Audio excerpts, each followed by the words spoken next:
السلام علیکم دوستوں، آج ہم اس ویڈیو میں پیغمبر حضرت آدم علیہ السلام کے بارے میں جانیں گے۔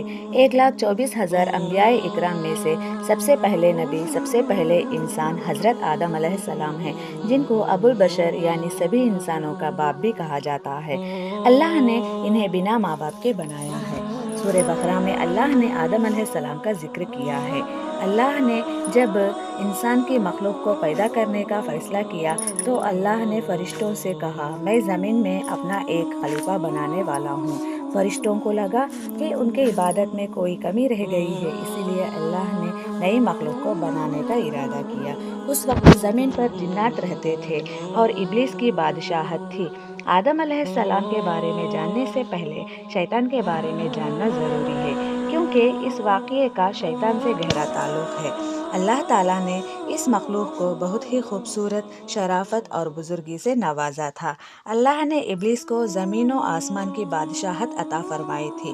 اس کے علاوہ اسے جنت کے پہرے داری سے بھی نوازا تھا، لیکن ابلیس نے اللہ کے سامنے تکبر کیا اور خدائی کا دعویٰ کر بیٹھا، جس کی وجہ سے اللہ تعالیٰ نے اپنی بارگاہ سے اسے نکال دیا اور اسے شیطان میں بدل دیا، اس کی شکل بگاڑ دی اور سارے رتبے جو اللہ تعالیٰ نے اسے دیے تھے وہ چھین لیے اور اس پر اپنی لعنت فرمائی۔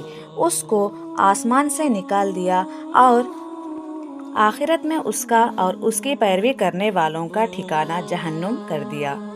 ابلیس فرشتوں کا سردار تھا اور جنت کے باغوں کی دیکھ بھال کرتا تھا۔ اس کو زمین و آسمان دونوں کی بادشاہت دی گئی تھی۔ فرشتوں کا ایک قبیلہ جناتوں سے تعلق رکھتا تھا، ابلیس انہی میں سے ایک تھا۔ اس جناتوں کے قبیلے کو آگ کی گرم لا سے پیدا کیا گیا تھا۔ اللہ تعالیٰ اس قبیلے کے علاوہ باقی سب فرشتوں کو نور سے پیدا فرمائے تھے۔ ابلیس کا نام حارث تھا، یہ جنت کی پوری دیکھ ریکھ کرتا تھا۔ ابلیس اللہ کی بہت عبادت کرتا تھا اور وہ بہت زیادہ تکلیفیں اٹھاتا تھا، اسی لیے وہ خود پسندی کا شکار ہو گیا اور اپنے آپ کو بہت بڑا اور اونچے مرتبے والا سمجھنے لگا، اور اس نے اللہ تعالیٰ کے سامنے بھی اپنی گھمنڈ کو ظاہر کر دیا۔ اللہ تعالیٰ نے جب آدم علیہ السلام کو پیدا فرمایا اور فرشتوں کو حکم دیا کہ آدم علیہ السلام کو سجدہ کریں، سب نے سجدہ کیا، پر ابلیس نے انکار کر دیا اور اللہ تعالیٰ کی نافرمانی کی۔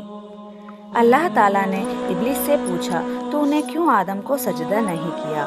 تو ابلیس نے کہا، تو نے خود مجھے آگ سے اور آدم کو مٹی سے پیدا کیا۔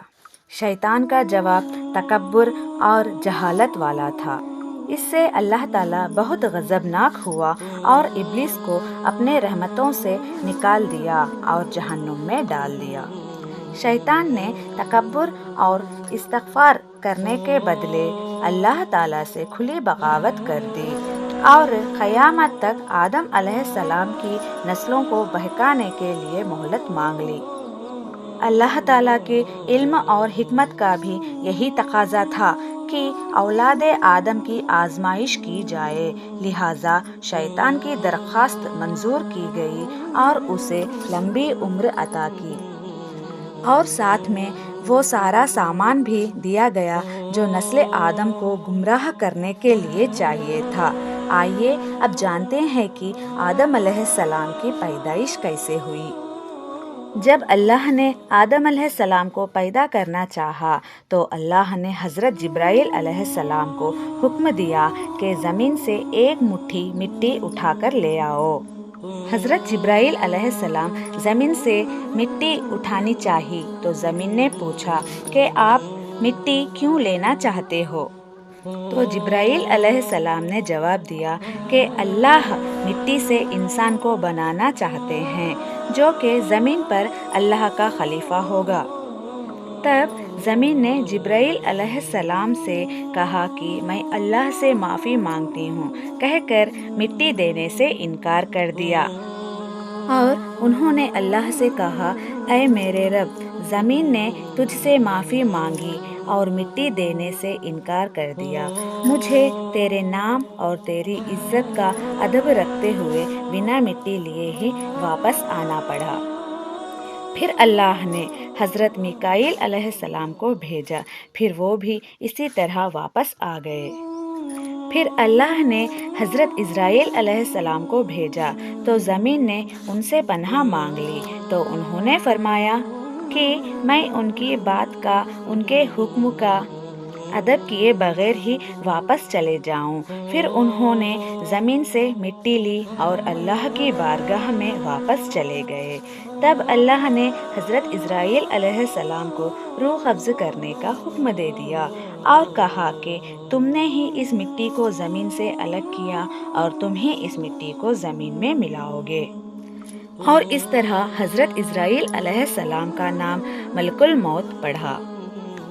ہمارے نبی ارشاد فرماتے ہیں کہ اللہ نے آدم علیہ السلام کو بنانے والی مٹی جو پورے زمین سے لائی گئی تھی، جس میں لال، سفید، کالی، نرم اور سخت مٹی بھی شامل تھی۔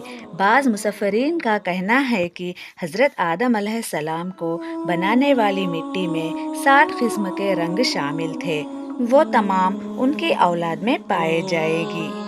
جب زمین سے مٹی لائی گئی تو اس پر بارش برسائی گئی، پھر اسے ہواؤں کے ذریعے خشک کیا گیا تھا۔ اس کے بعد وہ مٹی بجنے والی بن گئی۔ پھر فرشتوں کو حکم دیا کہ اس مٹی کو میدان عرفات کے پاس وادی نعمان میں رکھ دو۔ اس کے بعد اللہ نے اپنے دست قدرت سے آدم علیہ السلام کا پتلا بنایا۔ جب آدم علیہ السلام کا وجود بن گیا تب فرشتوں نے دیکھ کر حیران رہ گئے، کیونکہ انہوں نے ایسی خوبصورت شکل کبھی نہیں دیکھی تھی۔ وہ آدم علیہ السلام کا پتلا دیکھ کر بڑے حیران ہوئے، اور یہ آدم علیہ السلام کا پتلا 40 سال تک پتلے کی صورت میں ہی ایسے ہی پڑا رہا۔ پھر اللہ نے روح کو حکم دیا کہ آدم علیہ السلام کے پتلے میں داخل ہو جاؤ، تو روح نے عرض کیا کہ یا اللہ، یہ جگہ بہت ہی نہایت گہری اور اندھیری ہے۔ 3 بار اللہ نے حکم دیا اور 3 بار بھی روح نے یہی جواب دیا۔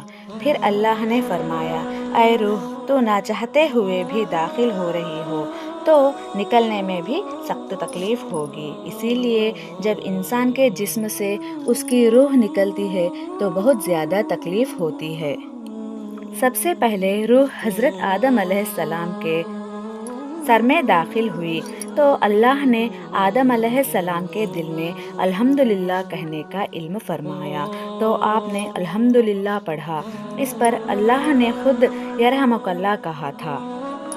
پھر روح کمر تک پہنچی تھی تو آپ نے اٹھنا چاہا پر نہ اٹھ سکے، کیونکہ نیچے کے حصے میں ابھی تک روح نہیں پہنچی تھی۔ تب تمام جسم میں روح پہنچ گئی تو اللہ نے فرمایا، اے آدم، بتا میں کون ہوں؟ تو حضرت آدم علیہ السلام نے کہا، آپ اللہ ہے اور آپ کے سوا کوئی عبادت کے لائق نہیں ہے۔ تو اللہ نے فرمایا، تو نے صحیح کہا۔ پھر اللہ نے آدم علیہ السلام کو فرشتوں کی بیٹھی ہوئی جماعت کے پاس بھیجا اور فرمایا کہ کہو السلام علیکم۔ تو انہوں نے فرشتوں کو کہا کہ السلام علیکم۔ فرشتوں نے جواب دیا، وعلیکم السلام ورحمۃ اللہ۔ پھر اللہ نے کہا، اے آدم، یہ تمہارے اور تمہارے اولاد کا آپس میں سلام ہوگا۔ اس طرح آدم علیہ السلام، جو کہ ہمارے پہلے نبی اور پہلے انسان تھے، ان کی تخلیق ہوئی۔ سبحان اللہ۔ اس طرح کی اور بھی اسلامک جانکاری کے ویڈیوز کے لیے میرے چینل کو سبسکرائب کیجیے۔